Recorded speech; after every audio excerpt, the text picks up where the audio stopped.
Hi, and welcome to the Hytro Performance Podcast, where we talk about performance, BFR, and recovery. Today, we are speaking to Isabella Sibley, a Crystal Palace football player who's currently on loan at Newcastle. Isabella, hi, how's it going? Hi, yeah, all good, Rich. How are you? I'm really well. Tell me, how has your summer gone? Because it's been a pretty busy year. Yeah, it has, and an extremely long summer, obviously, coming off the back of getting promoted, which was end of April, and then we kind of kick-started things like around about July. So yeah, it was probably one of my longest summers that I'll ever have in my career, which I got good use out of. So, for those that don't know you yet, can you just give us a quick introduction, how you got into football, where you've played, and a little bit about yourself? Yep, well, asked my mum because obviously I never know exactly when I started, but she said the minute I was born, always had a ball at my feet. Like I just remember like always having a net in the back of the garden, like one of those pop-up ones, and like playing with the dog and playing with my dad. Obviously started off at like if we really want to go into it, like a boys team, then got kicked out of that because obviously he was a girl. Went to a nice little like Sunday league girls team, then eventually a centre of excellence, which got me into Chelsea Academy for 5 years, and then 2018 I went out to the States, played soccer for 3.5 years, and then eventually came back home and signed my first professional contract at Crystal Palace 2022 in January, and I've been there ever since. It's amazing. Um, Yeah. was it always football, or was there any other sport that was in there? I feel like when you're in sports, like I just love sports. Like even like on a Saturday, I mean, I'd always just be watching the football, but like if tennis is on, Formula One, like anything, even like the Olympics, like binge watch the Olympics morning all the way till 9 o'clock when it finished. But I love tennis. I was a big tennis girl, and then I love the 800 meters and 1500 meters, and then kind of had to choose and be like, Mum was like, right, what do you want to do? And I was like, oh, like I'm a team sport girl. Like I love just being in and around a team every day. So it was always football for me. But yeah, like even now I like pop round and have a little golf 9 hole every now and then. Yeah. Awful, awful, but Do you getting have a there. It just handicap? gets me out the house. What'd you play off? No handicap yet. No handicap yet. I do have my own golf clubs. I did that purchase this Uh, summer, and us girls, there's a couple of us that play, and we like to just get round. Yet to do an 18 hole yet. Like only did an 18 hole par three with my dad a couple of times, but yet to do the big 18 hole. yeah. Watch It's out. a good sport though. Yeah, that could be the next sport you conquer. Yeah, it's not like professionally not a bit of me. Too frustrating. So let's talk about Crystal Palace. Obviously had a huge season last year. Yeah. What was it that you think made the difference that year? What was the standout that kind of like took you guys over the top into promotion? Like looking back on it, because obviously when you're in the heat of the season, it's a good 7 months, just like heavy every weekend, every week, just kind of preparing for each of those games. So you kind of like don't really have a think about what you guys are doing. You just kind of, and then when the season it finishes, and then obviously the season finished on such a high, you kind of step back and actually think we were just so good with team chemistry. Like that, everybody was wanting everyone to succeed. Like even if you weren't playing, you weren't in the squad, like or you were getting 90 minutes, everybody was the same. Everyone had the same respect for everybody. There was just this complete team camaraderie, and I think it was just like one of the healthiest teams I've kind of been in. So when did you know that it was that the move to Newcastle was on the cards? Because you've had this super high, you've gone away and had a very busy golf field summer. Like when did you know you were going up north? So I came back from my ACL in November, halfway through the season. So I got my first game back was like December, and then we had about 4 months left of the season. So it was quite hard for me to get into the team. When your team's winning, obviously you kind of stick with the team that's winning. So it was quite hard for me to like see minutes and Mm. so forth. So for me, it was like I kind of had a feeling about going out on loan, and then we ended like the season, had a good 3 weeks of celebrating, and then had like a chat, and they were like the best thing is Newcastle for you? And like that was it. Like it was always just Newcastle, and I was like, absolutely. Yeah. It's a great club and a really fun city. Oh yeah. And they're doing loads there. I think over the last 2 seasons, Hytro is really lucky to work with Charlotte Potts as a Yeah. player. And there's a really great coaching team actually outside the club in Martin Nugent. So we only know amazing things coming from that whole region. I mean, but what's been your impression? How's it felt? It's one end of the country to the other. It's a long way from home, right? Yeah, no. Do you know what's crazy? It's actually the furthest north I've ever been in England. I've never been to Scotland. So my first time visiting, I visited obviously a couple of months ago, and I was like, this is the furthest north I've ever been. The girls are amazing. Like they were so welcoming. I think just in general, like Northerners are just so welcoming. Like they're just such good people. I'm not saying obviously us Southerners Yeah, are, but it is a bit different down south. very. So yeah, first impressions were brilliant. I mean, even now, like I generally just feel like I'm like a Geordie, and like I know that's crazy, but even with the accent, and we do get the Mickey taken out of us, our Southerners sometimes. Yeah. But that's just football banter, isn't it? But no, they're brilliant. They've been open armed, yeah, settled right in really really quickly with the girls, and the coaching staff are amazing as well. Yeah, obviously you've got a foot in both camps, but is there any difference in the training or the performance culture in the teams around the dressing room that you felt when you got up there? Yeah, I mean, with like training, I think being at any football team is kind of like the same concept of like the setup of the days. Like obviously one day would be like training session and in possession stuff and then out of possession stuff. So in that regard, it's all quite similar.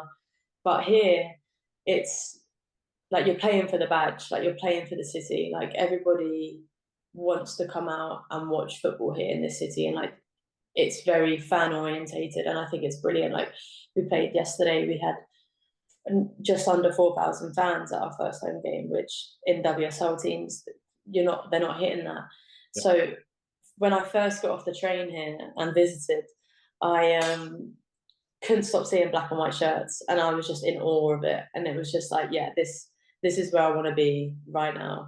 Like in my career, it's like this city playing for this badge, and like get a bit of Geordie in me as well.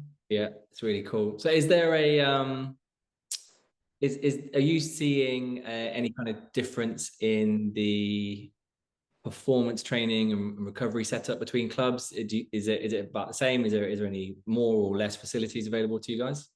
Yeah, I'd say the facilities are great here. We have great access to like recovery tools. We've got game readies, we've got Normatex, Hytro shorts as well. Like we can tap into that a bit later. It is similar. It is quite similar. I mean, it's still growing. I know at Palace they're getting built this incredible facility at like ice baths, saunas, and the whole shebang. And the same is being done here, like with Newcastle. There is just constant progress being made.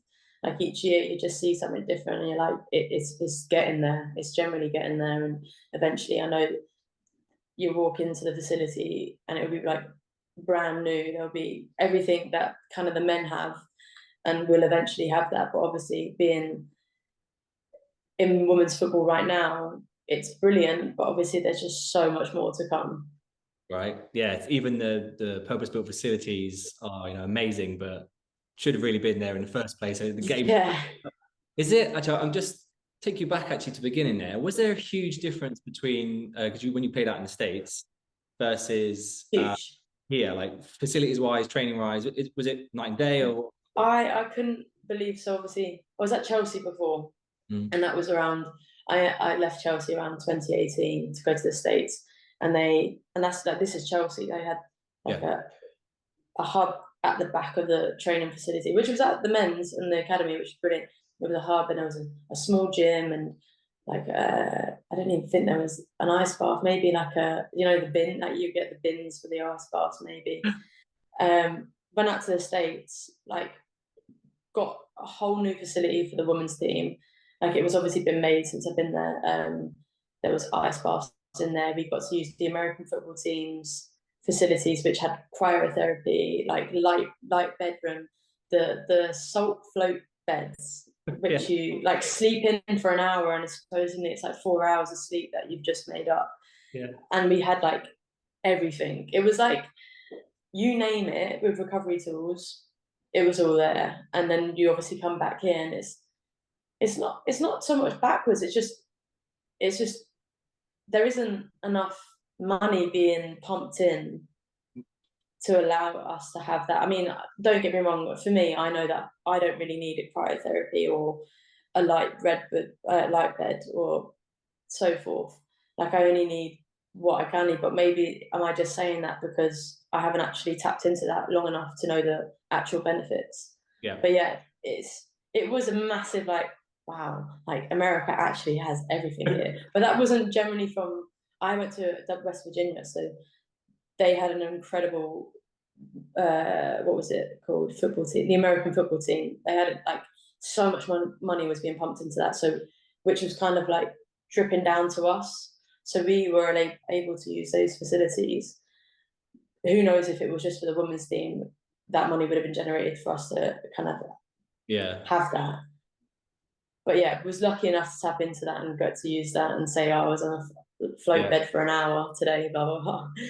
Well, as of the time we're recording this podcast, in the news, I think Barclaycard doubled their investment in WSL. So hopefully we'll start seeing that kind of stuff coming. There we go. There we go. You have had, and this is how we met, right? You have had your share of rehab challenges and injury. Yeah. That's how we got first introduced to Hytro and BFR. Can you talk a little bit about that and then how you started using BFR? Yeah, so did the old ACL, as unfortunately too many women in sport are doing at the moment. I did that in 2022. Well, yeah, 2022, just around November, December time. And I think immediately after doing that, I saw one of your clients who posts for you on Instagram, and I was like, oh, this looks like it could benefit me. Did a bit of research, spoke to my strength and conditioning coach at Palace, and he was like, yeah, absolutely, we would love for us to have them. So if you can use that, then we can try and build that connection and that relationship. But yeah, did the ACL. That took me 11 months to come back. I got which surprisingly enough is actually quite a good time to come back with. Well, I was very fortunate with not having any niggles or not having any setbacks, which is quite common when you're on a supposedly 9-month long injury.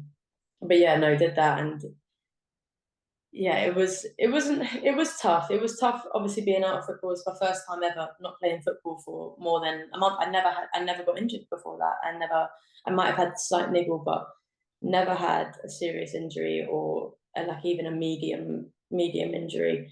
So for me, it was like a bit of a wake up call of like, whoa, what is this? What am I supposed to be doing?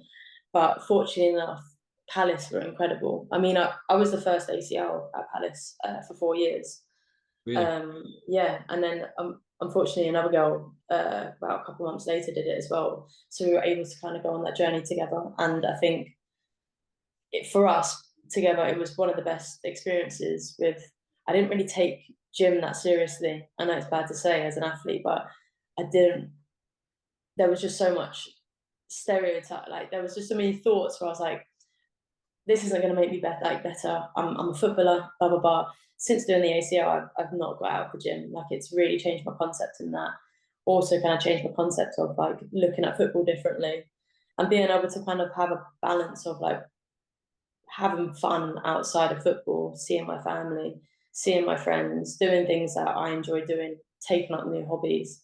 And then when I finally got back on the pitch, it was like then finding that balance of like being happy on the pitch and then also being happy off the pitch. Because I think as an athlete, that's one of the hardest things to do is to actually find that balance. Yet to find it, but it's kind of like getting there. Because normally when football's really good, outside football's not the best.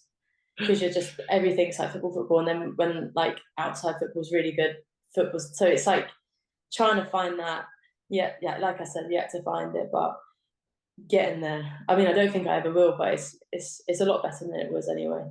Yeah, I'm gonna put you on the spot here, and it's What a conversation we're having here around the injury crisis, particularly around ACL for female athletes, and undeniable that there is a disproportionate amount of injuries around joint, especially knee, with female athletes. And I don't think we've read has pointed directly to like our cause. The guys at Martin Nugent up where you'll be near Newcastle talk very much about a lack of training in deceleration, potentially what causes the knee injury. Yeah. I've had conversations with tennis and rugby and basketball coaches, and I was asking them, I said, it's interesting because you don't see the same level of knee injury with tennis athletes whilst they're doing that sharp movement. Yeah. Basketball injuries don't exist to the same level. Rugby, are more around contact or the foot is changed and you are locked in, you change direction. But interesting that you said maybe as a footballer, you just didn't see that the gym was for you, right? Because it's very skill-based. Do you think that might be a common thought process with athletes? Maybe they don't put that time into the gym to be robust enough to take the pressures of a proving game. I don't know. I also think it's a lot to do with, like you said, like when you mentioned deceleration, like a lot of what I was doing this summer was like sprinting and then like having like 5 yards to decelerate or like 6 yards to decelerate, and my hammies would be in bits after, absolute bits. But like a lot of that was like, it's even like at Newcastle we get our stats after every training session, and you do see like the difference between acceleration, deceleration, and your high speed running and all that stuff. But I think for me, I didn't actually have a gym program until I got to America, and I was 18 years old. So, and then I went to America, and all these girls are like jacked, like fully. I'm like, what are you eating? And they're like, oh, like pancakes, blah blah blah. I'm like, I'm eating that, and then I was like, no, actually, I do not need to be eating that. I need to actually be hitting the gym. So then, when I was in America, I actually didn't get injured once. 3.5 years, 4 seasons out there, was on this gym program, and like hats off to my strength coach out there. He was incredible. He completely changed my concept of it. But because it was such heavy weight, I was like, I hate this. I hate it. But then I never not did gym. I just didn't know how much I needed it and how much you really need to just actually tap into it and be like, what I'm doing here is not going to get me injured. It's going to prevent me to get injured. But yeah, I think for the likes of me, I'm 25 soon, and I didn't do gyms until I was 18 years old. So like I'm thinking to myself, and then obviously you've got the schedule of how much we're playing. I mean, championship isn't as demanding as the WSL, but still we're so different to male footballers. Like they can't, because obviously it's a mad schedule they have. But I see that some of them are playing like 70 to 90 games per season, and I'm like, yeah. And then you can't compare that women's footballers and say you want to start doing that. Oh, we want to start playing 60, 70 games. It's like, no, we physically probably can't deal with that because of from the likes of being a professional footballer or being in an elite athlete since you're the age of 12 to now. We've only just started kind of gymming properly. Yeah. So it's like I feel like our bodies are still trying to adapt to that. Like I feel incredibly strong at the moment, and like the fittest I've been in a long time.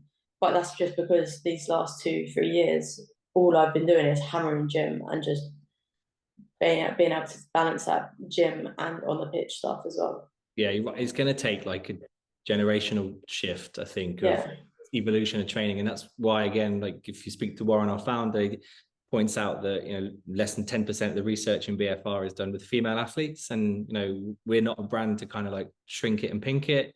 We know that there's physiological differences, differences in response, talk about training around your hormone cycle, absolutely, games, training, so much, isn't there? There's so much to tap into. You just exactly. I mean, that's hopefully why with the introduction of BFR, right, you can train with different loads, you can recover quicker, you get absolutely less injury. So one thing I think was really interesting is, can you remember when you first started using BFR, when you drove in that rehab? Can you remember the first feeling when you strapped it and you get like the swelling? Like, what was going through your head? The first, so like when I put them on, I was like, oh, bit tight to get around, but it was fine. I was like, oh, these could be cool. And then I think it was like the first couple minutes. And my first session was, I remember doing it, it was hamstring bridges, single leg squats, and calf raises. And my physio at the time was just like, have them in 15 minutes, do 30 reps twice, blah, blah, blah. For like first set, I was like, okay, yeah, I can do this. And then it just got progressively harder and harder. And I looked down and I'm like, my legs are purple. I was like, that's fine, because obviously I've used the other, like another sort of form of that. Yeah. And I was like, okay, I kind of know this pain, but then it's just kind of getting used to that and feeling like I know that after I do this, that release is going to be absolutely incredible. It's going to feel great. But yeah, it was tough. It was, but I'm so used to it now. It's, yeah, I still use it in my programs today. Yeah, so we spoke obviously because once you got through rehab, you had then, I guess, conditioning to get back to playing fitness, and that's where we talk about the idea of rehab to recovery. So athletes transition from maybe using BFR to rehab like you did, but then actually it's such a great modality for that huge amount of volume of training, and then you can even go on to use it for prep or resistance training. So like, do you now include it in your recovery? Is that what I'm hearing? Yeah, I do actually. I since the summer, I like have just like a slight deficit in one of my legs. So we've been using BFR on like a Thursday. So Thursdays for me is my hamstrings. So I just like hammer the hammies. And at the end of it, I have a BFR circuit where I do hamstring slide outs, pistol squats, and another quad exercise that I don't remember. But yeah, no, every Thursday I get those shorts on, and I still go for it. But it's crazy because that would be on a Thursday, but then the next day, because I'm so tired, I'd put them on just sat on the couch, and I'd put them on like, what is it, 5 minutes or 5 minutes, and then I do 2 minutes rest. And sometimes if I have a bike available as well, that's my favorite one, is the bike one. Just spin it around for 15 minutes, and my legs generally do feel great after. Yeah. And I'm not trying to promote BFR at all, and you know what I mean? I really do love using BFR, and I think it's one of the best recovery tools that I have. Yeah, I mean, you're not the only person saying that, thankfully. We've had from all what to know, we're currently now working with F1 teams, Prem football. That's incredible. Yeah, I mean, the product's just gone into space with astronauts, which is mad when you think about it. But it's great to hear that you're using it both as a strength and a recovery tool. What else are your go-to recovery tools? What else as a footballer, you know, are you looking at? I'm hopefully, right, you know, sleep, nutrition. Yeah, the big obviously sleep and nutrition is probably the main two.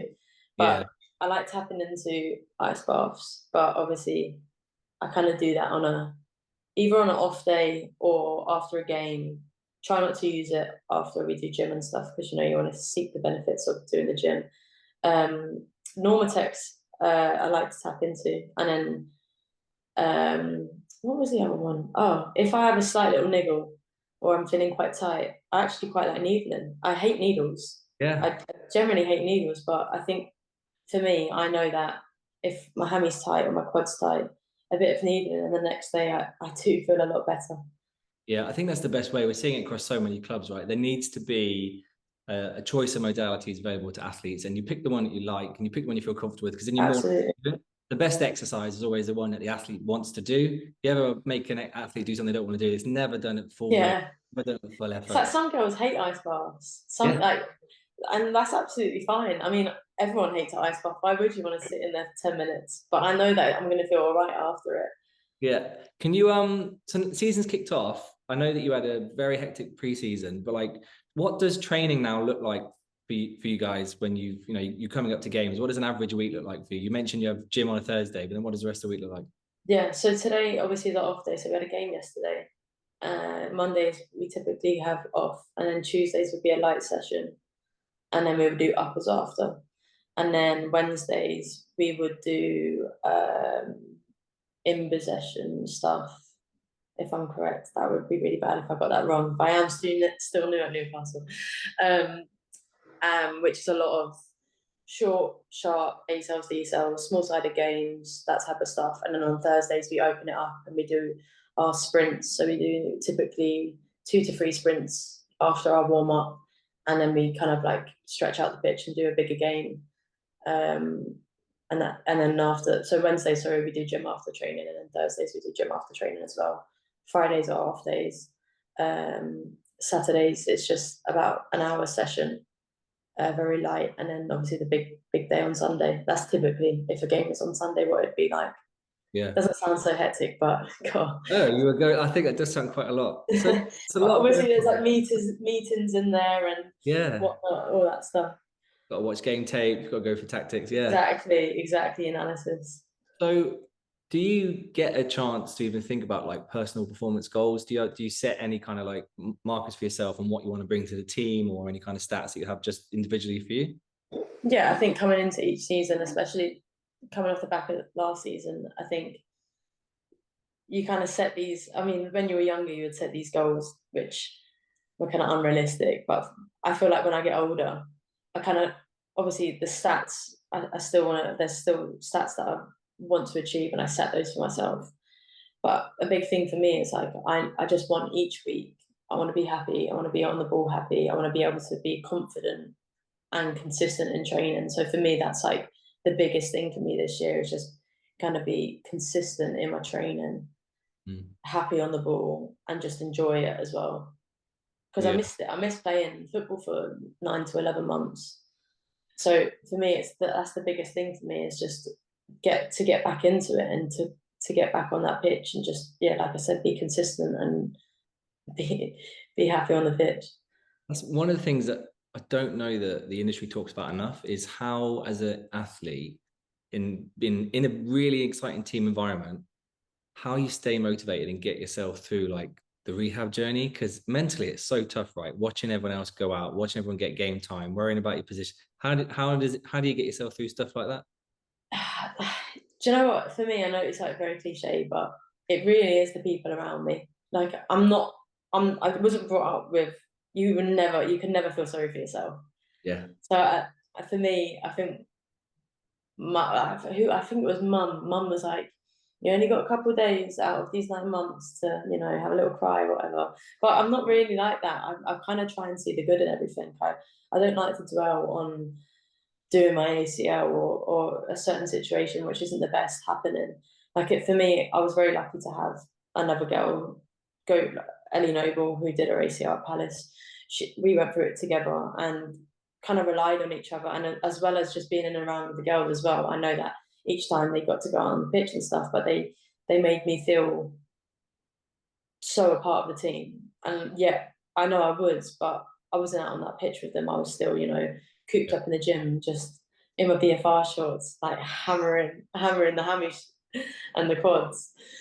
But it is hard, but I didn't like to dwell on it. I mean, even when I first found out I did it, I was like, okay, all right, let's get this operation, let's get going, because I can't just sit here and do nothing about it. Yeah.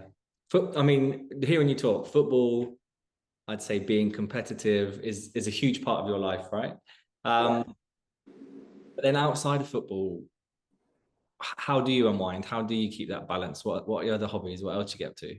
Sometimes because it's so full on, and like you generally are so tired. Like we have Tuesday, Wednesday, Thursday in, so when it's Fridays, you're knackered. Like you're so tired. So I literally sometimes would just chill. Yeah. Like just take the time to just literally just chill and go on a walk, or maybe like do a little light run if I feel like I need to get my legs moving. But I actually have taken up to some new hobbies. Obviously, we've mentioned golf. Yeah. Since coming back from my ACL, I took up Pilates as well. That was, I really did enjoy that. I haven't found, there's a new Pilates opening up in Newcastle in a couple of weeks, so I'll be getting into that one. But Pilates I really did enjoy. And it's nice because like you would look to your left and there would be like a 17-year-old man, and then like a 12-year-old with her mum, and it's just like, it's such a different environment to being in, like just with the girls. Obviously we're all kind of like the same, I wouldn't say same age group, but in and around that. So it was quite nice to like open up and be in like a different team environment. Yeah, and looking at the 17-year-old and a 12-year-old, and you're like, wow, they're better than me. Yeah, literally. Working at this. I'm shaking on the reformer, and he's just like hammering it. I'm like, oh, okay, here we go. But Yeah. no, Pilates I thoroughly enjoyed. But no, just spending time with my friends and family as well. That's a big thing. Like just going out for lunches, coffees, or dinners. Just sometimes just getting out of the house and just like getting my mind completely off football and just like not talking about football for like even one day. And then as soon as Saturday hits, it's like boom, back to it. Yeah, I mean, I would say that even in a short period, right, you've experienced a lot of different environments for an athlete, and you are still very young. But what advice would you give maybe a younger self or another young athlete kind of kicking off on the same journey? Are there things that you wish you'd known or thought about going in? Because you've just gone into so many different team, country environments. It's really hard. No, for me, I looked up to a lot of older athletes like Rachel Yankee, Karen Carney. They were kind of in and around my area as well, so that when we were little, we'd get awards given to us by then. So for me, I know it's a big thing, and especially now that the media is just like so big in women's football, it's like a really big thing, like allowing these young girls to just see smart, intelligent, good footballers like off and off, on and off the pitch. But I think just not to put pressure on yourself. I think that's a big thing that you like as even just human beings, not even just being on sport. Like you always just want to be great at what you do, but sometimes there's gonna be a little bump in the road, but like just don't dwell on it.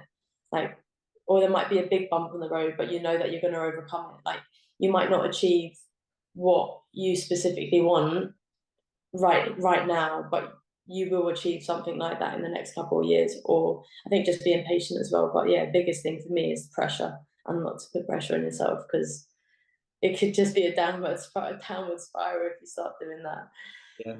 Yeah, and the journey is always longer than you think, right? So whatever you're going, I'm still learning like that. I'm still trying to not be impatient, but it's so long. And like, well, as like a footballer, you don't exactly have all your life to play football either. So it's like, I need to enjoy this right now, because in the next, I don't know, 10, 15 years, I might not be playing. I might have to have a different, well, I definitely will have a different career, because I don't see myself playing when I'm 40 years old.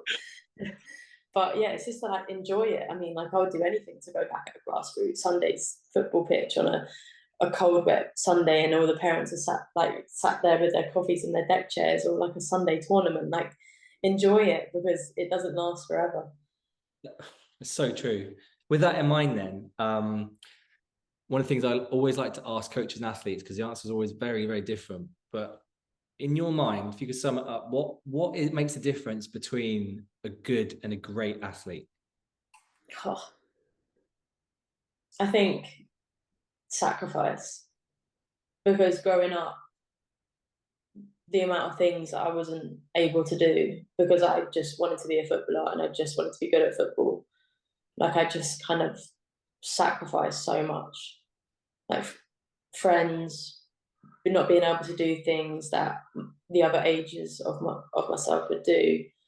So yeah, I think that's the biggest thing. Like if you want to be good, like go out and have a beer on a Friday night and play your game on Saturday. Like do that, but you're not going to be a great athlete. Like I think, like I said, just sacrificing and having that willing desire to just be like, no, I want to be an elite athlete. I need to like lock in here and fully commit to what I want to do.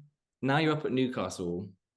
Are you traveling further for games than you have before? And what does that post-game recovery look like? I mean, our first home game was London City. So we did travel down on the bus, which was a bit of a journey.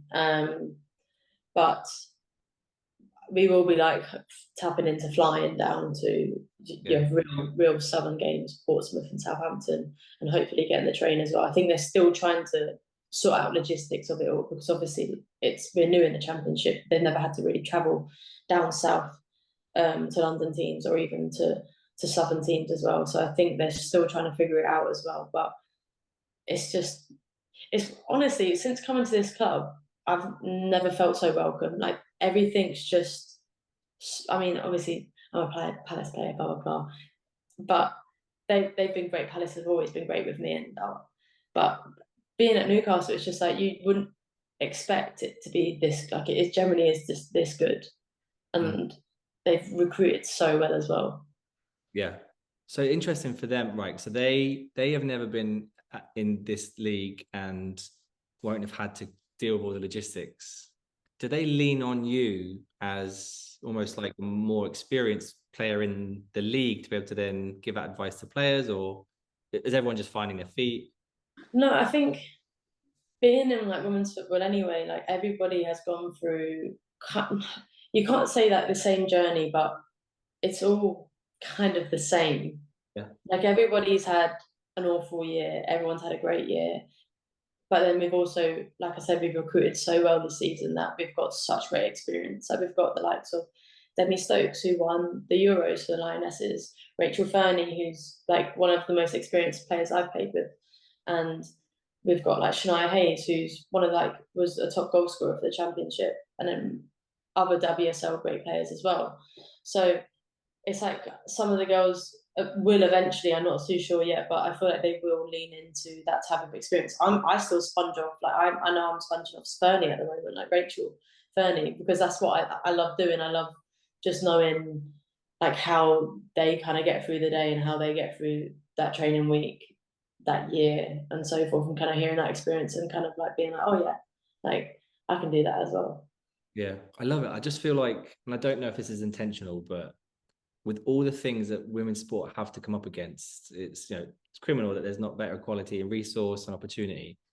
But it feels like women's sport is nicer to be in, and I'm not trying to soften it down. It's like it's get such a positive vibe when I speak to coaches, clubs, female athletes, that there's real positive growth. And you speak to a lot of male athletes, clubs, and coaches, it's often like not whinging, but I'm like, you've got all this resource and there's still you have all that money. growth in the women's game. I'm like, I want to get involved. Like, what can I do? Yeah. I think like we say it all the time, like we literally do it because we love it. Yeah. Like this is not a job for me. This will never be a job for me. I don't go up and go to work every day. Like I got and I train every day. Like that's been my life since like fully like 13 years old. Obviously I had school as well, but football was always that, and it always will be that until obviously at the end of my career. But like we fully just love it. Like every day is like the best time. Everyone's always got smiles on their faces, and I've never been in a team where it's not like that. Love it. It's Yeah, it's a good environment. Get yourself over here, Rich. It's great. We spoke about all the change in women's football, and you being around some really great players now. Are there any particular sporting idols you had growing up, be it football or any other sport? Who are you kind of looking up to when you were younger? I mean, it was always football, but I also I loved Kelly Smith. She was a good one. But Jessica Ennis-Hill, yeah, she was big. She was big for me because I don't know, there was just something about being able to do. Is it seven? Yeah, seven of the sports, and yeah, I always really enjoyed watching her. Um, Along with like Rachel Yankee, she's also another footballer as well. And then I was fortunate enough to be in and around Kaz Carney, Karen Carney, who was at Chelsea, and just to be able to watch. Like I can go on forever because there's just so many of them that I still look up to. Even there's some of them are still playing football, but I remember being in and around at Chelsea and thinking. I remember sat in on a Fridays. I would go to Chelsea and I wouldn't go to GCSEs or sixth form, one or the other. And I would sit and it was like 8:30 in the morning. I would look around and there was all these big names and I was like, yeah, I want to do this. This is it. This is what I want my life to be like. I never had like a doubt before, but it was just that realization of just sitting around these like big dogs and thinking, yeah, this is it. This is hopefully going to be the rest of my life for about 10, 15 years. I love that. And now you've got to imagine there's other players sitting around watching you doing the same thing. Yeah. I mean, yeah, hopefully. Yeah. And if I could ask you one more question, if you could sum up this upcoming season in one word for you, what would it be and why? For Newcastle. Yeah. I'd say a roller coaster. I think it's going to be a roller coaster of the season. I think even any team in the Championship, it is one of the best leagues because you go into each week and you don't know what the result's going to be. Every Sunday, I'm like, we all get excited to like finish our game after 3 points, hopefully. Sit on our phones and be like, "Cool, this team beat this team," because you just generally don't know. Obviously, being new into the Championship, we don't even look new in the Championship. Like, I know it's just like 2 games off the bat. Like, we look good. Like, we're still trying to find ourselves. We're still learning, but we've got such a great work ethic. Like I said, like everybody is paying for that badge and everyone's paying for the fans and obviously for your family and your friends. But it's it's going to be a roller coaster, but in the best of ways. There's going to be more highs than lows, hopefully. Sure it will. Isabella, thank you so much for your time. It's always a pleasure to talk to you. It's been amazing to see you rehab and then go on and do so well as a fit athlete as well. We're really excited to see you at Newcastle, and I'm sure it's going to be loads of highs, no lows. Absolutely. Thanks for the time. I really appreciate it. No, I appreciate it, Rich. Thank you very much. Cheers.